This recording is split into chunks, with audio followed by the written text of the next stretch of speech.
அனைவருக்கும் வணக்கம். நான் தான் உங்கள் சிந்தா. இன்றைக்கி நான் என்ன சொல்ல போகிறேன் அப்படின்னா, நிறைய பேர் நிறைய விஷயங்களை குறித்து ரொம்ப நம்ம பயப்படுவோம்.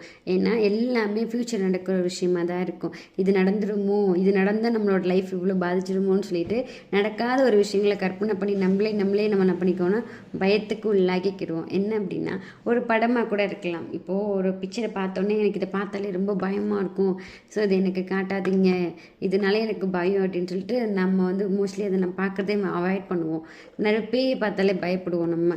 ஆனால் நம்ம பயப்படுற விஷயங்கள் எல்லாமே வாழ்க்கையில் நமக்கு லைவாக நடந்துருச்சா? கிடையவே கிடையாது.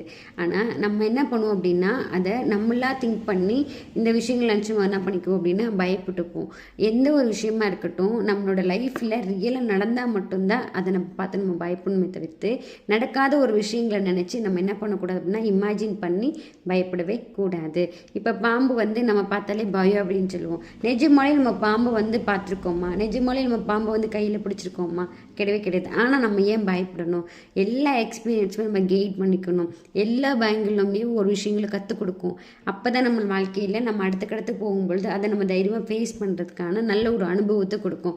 அதனால் எப்பொழுதுமே என்ன நடக்குமோ, அடுத்து என்ன நடக்குமோ அப்படின்னு சொல்லிட்டு பயப்படுறத விட அந்த எக்ஸ்பீரியன்ஸை வந்து ஃபேஸ் பண்ண கற்றுக்கோங்க. அப்போ தான் மனதளவில் உங்களுக்கு தைரியம் தன்னம்பிக்கையும் வரும். ஓகேங்களா? ஃப்யூச்சரில் நிறைய விஷயங்கள் நடக்கலாம், ஓகே. ஆனால் அப்பப்போ நடக்கிறப்ப அதை நம்ம ஃபேஸ் பண்ணிக்கலாம். நடக்காத ஒரு விஷயங்கள் நினச்சி நம்ம ஓவர் திங்க் பண்ணி அதை நினச்சி பயப்படணுன்னு அவசியமே கிடையாது. ஓகேங்களா? Thank you so much. பாய்.